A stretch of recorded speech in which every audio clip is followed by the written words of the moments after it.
Wasabi guys, welcome back to another Commander video. Today we're going to be taking a look at the top 20 cards for Commander out of the upcoming set Dominaria United. This set is deep, I've said it before, but it was still very difficult to make this list. That is why I'm giving it 20, I normally do 10 for these. That being said, it was still difficult to make this a top 20 of cards that I felt like were versatile enough to see play in multiple decks, not just their own specific strategy. Which is what you'll notice out of Dominaria United. There's a lot of legendary creatures, a lot of good commander options, making it a very good commander set. But if I had to consider something for this list, it would need to be flexible, it would need to be able to fit into other decks. Just know that if you don't see anything in the top 20, it doesn't mean that I didn't like it. It's probably the exact opposite. There are a lot of good commander options, they're just not flexible enough to see play in other decks. So for number 20, I have the Reaver Cleaver. There are some combat-focused combos that you can pull off. If you are able to deal enough combat damage and get those treasure tokens, you can easily activate abilities that allow you to get an additional combat. That being said, even using it for a practical purpose, it's still going to be a good equipment. It's also a legendary artifact, and that is relevant for a lot of these strategies that you're seeing coming out of this set. Treasure token synergies aren't going away anytime soon. They've been around since Ixalan, and they're only getting stronger. That being said, it's maybe not the ideal equipment. That equip cost is going to make it a total of 6 mana to put it on a creature. Plaza of Heroes comes in at number 19 because this is a versatile land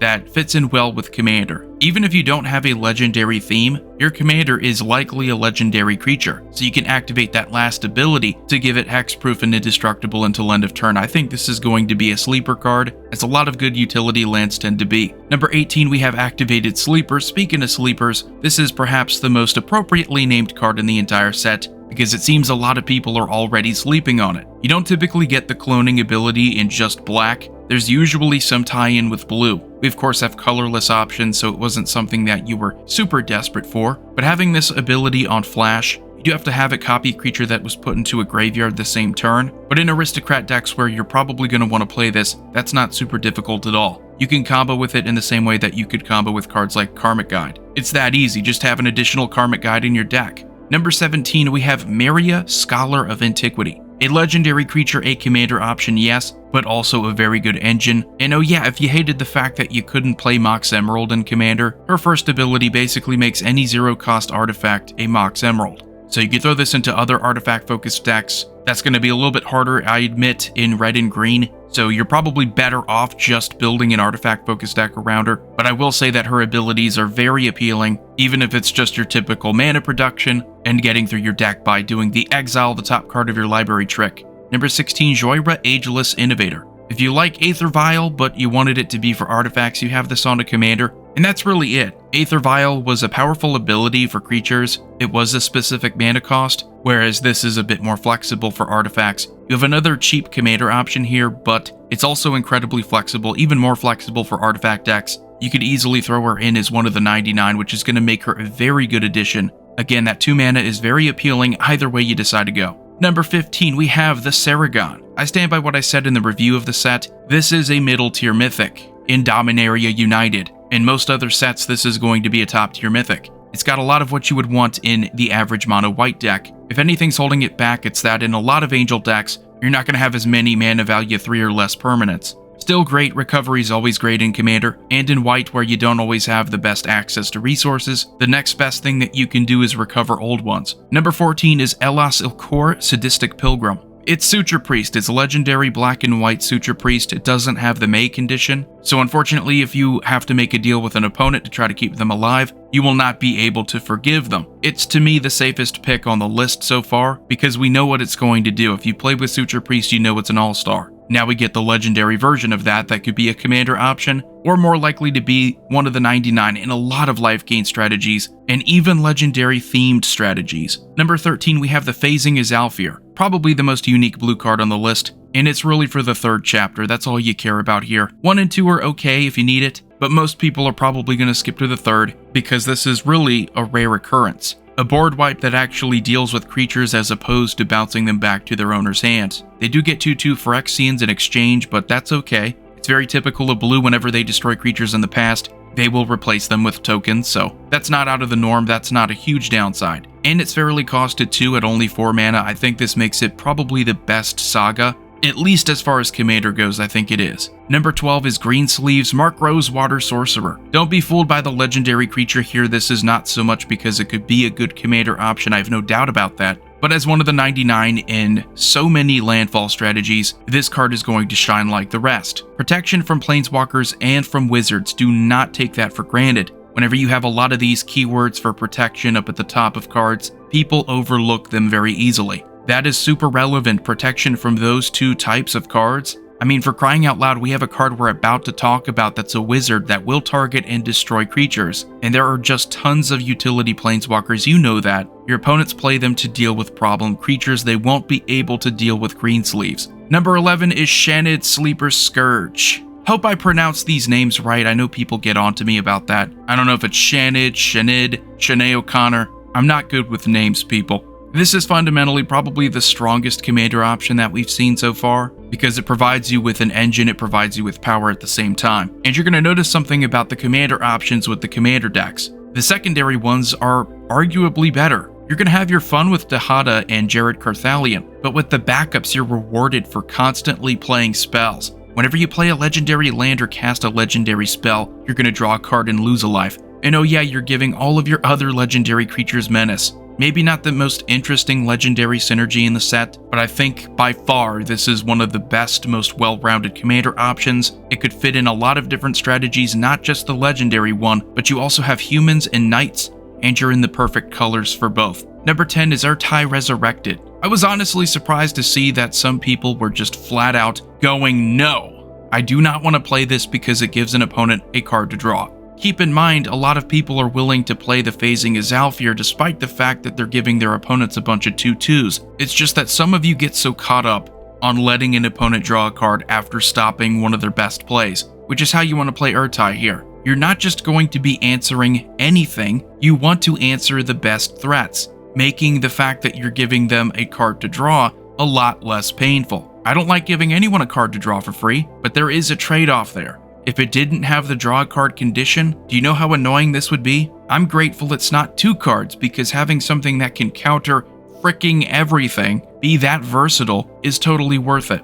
The real downside here is that you have to be in blue-black. Number 9 is Jensen Carthalion Druid Exile, the other backup commander. And this one, while it's not going to get you card draw like Shanid, you get a payoff that is just ridiculous, and you get mana filtering, which in a 5-color deck here is very cool, because usually in 5-color decks you prioritize mana fixing as opposed to mana ramp, but with only green and white being our commander's colors, we don't really have to prioritize anything beyond just getting a ton of mana. That way we can just put that into his ability so we can tap for the 5 colors that we need. That's the theme of the deck. You play 5-color spells, you get a 4/4 white angel with flying and vigilance. That kind of payoff is going to be brutal. It's going to add up, and it's going to be a nightmare for your opponents to have to deal with you. Again, it's not that I think that the face commanders for the commander product are bad, it's just that I like that Jensen Carthalion and Shanid Sleeper Scourge do a lot more during a turn. Number 8 is Radadrabic of Urborg. My personal favorite legendary themed commander option. It's got one of the most busted triggers having to deal with legendary creatures, because it's a fun way to get around the legendary rule. You're getting tokens that are copies of the legendary creatures that are dying. They do become 2/2 zombies, but playing any aristocrat deck where you can bring back the original creature is going to make this ridiculously powerful. Oh, and it has Ward 2, so you get that nice protection.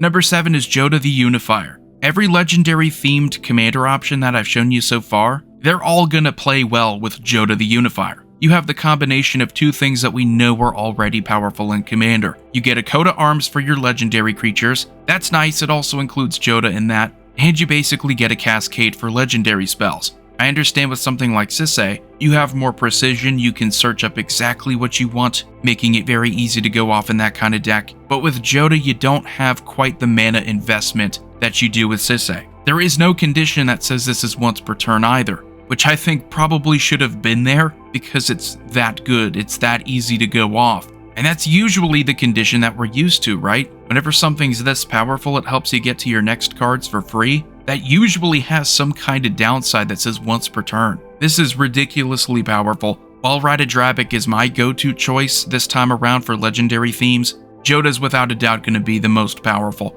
Number 6 is Defiler of Dreams. The red, the black, and the white Defiler are okay. Nothing about them really wowed me. Defiler of Dreams has a reliable trigger to draw cards. If there's anything holding it back, it's that in blue you're typically going to want to lean on Spellslinger or even artifacts to dominate. It's not going to be as explosive as some people think it's going to be, although it's still going to be a really good card. I see this more as an inclusion in blue-green, non-Spellslinger focused blue decks, where you're going to be more likely to play blue permanents. It's as good as any cast trigger in blue that already lets you draw cards. What does keep it from being absolutely busted is, of course, the condition that it needs to be a blue permanent. Number 5 is Braid's Arisen Nightmare. Black got a ton of love again in another set. I know it's to no one's surprise, but with the return of Braids for Dominaria United, you get tons of value, which is perfect. What I love about it is that it's not forcing you to give up something you don't want to give up. You may sacrifice an artifact, you may sacrifice a creature, enchantment, land, or planeswalker, but it's not making you.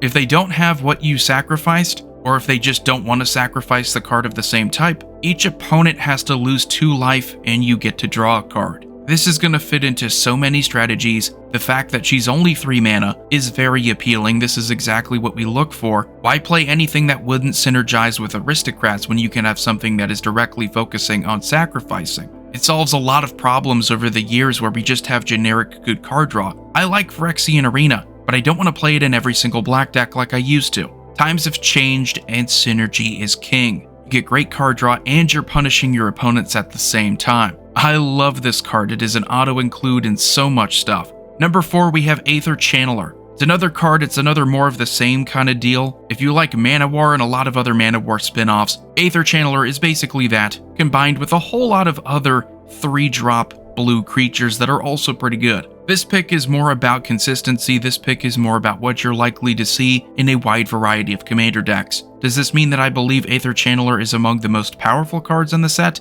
No. But the consistency that it's going to offer a lot of decks, the versatility with the different modes, without a doubt you're going to see it in a large number of decks built. Again, something doesn't have to blow your opponents away in order to be considered good. Multiple choice solutions for your problems, it just adds more depth to your decks. Number 3, we have Defiler of Vigor. This is without a doubt the best Defiler in the whole set. Across every format, and yes, even Commander, it is going to dominate. I will admit, yeah, probably not as much as in smaller formats, but the fact that it's still going to be really powerful, and you are going to be in a format with a lot of other expensive creatures and +1/+1 counter synergies to match, you get a trigger off of casting green permanents, which out of all the cast a permanent conditions, this is the easiest one to meet, because that's all you're doing in green decks likely is playing a lot of green creatures. So if your deck is green creature focused, you could be playing 3 to 4 creatures easily on every turn. Combine that with a good engine, it could be even more. What's crazy about it is that it doesn't introduce a new strategy. I mean, it's as bare bones as it gets for green, where all you're doing is just swinging in with big trample creatures. But that's what's going to make it really powerful. Sometimes you just need that gas. And getting this off of a cast trigger, it was already a decent value for 5 mana. You don't have to have a massive turn to get something out of this, and that's what's going to make it one of the best cards in the whole set. Number 2, we have Silverback Elder. If you gave me the option to create what would be the best all-around good stuff green creature, I would think about creating something like Silverback Elder here. It's another cast trigger that offers you a ton of value in green. This time it's again creatures. Your 3 modes are destroying an artifact or an enchantment, looking at the top 5 of your library, maybe putting a land into play from among them, and you could gain 4 life if you need the life gain. This card is even more busted than Defiler of Vigor for Commander because it gets everything else right. It's not just about overpowering your opponents. That's nice and all, but this is a problem solver. This can get you back into a game if you have low life, and this will help you out big time if you need to ramp in the early game. I mean, the fact that you could spend a whole turn just ramping is insane. If you had to ask me which colors won out, it's either green or black, which brings us to number 1, Sheoldred the Apocalypse. This shouldn't be a surprise to anybody. When we found out the real Sheoldred was going to be this good, it left us with our jaws on the floor. Keep in mind, the leaked Sheoldred was fake, and I was willing to say that that was one of the best black cards ever made, and then the real one here was spoiled. And it managed to somehow be just as good, if not arguably better, than the fake one that was leaked. You get a 4 mana one-sided payoff for card draw. A lot of the best cards in this set, I'm going to say it again, are incredibly simple, but they're reliable. This offers you something that few cards in black are able to offer you, a reversal on the cost of paying life. It's part of what makes black black, needing to pay the costs in addition to the mana. So if you're drawing 2 cards for 2 mana, you need to lose 2 life as well. Sholdred says we get to totally ignore that reasonable downside for being awesome. Cards that are already good that have the downside of paying life as an additional cost are made even better. You can do a lot more during your turn because you don't have to pay those costs. This is of course without even getting to the fact that if you play a wheel spell, you play a windfall spell, you can straight up start knocking opponents out of the game. You make them draw 7, that's 14. I've already mentioned it, but you add it on to Nekasar's damage, they're not having a good time. So anyway guys, let me know what you think about my picks for the top 20 cards out of Dominaria United. Commander Void here signing off. I will see you all next time.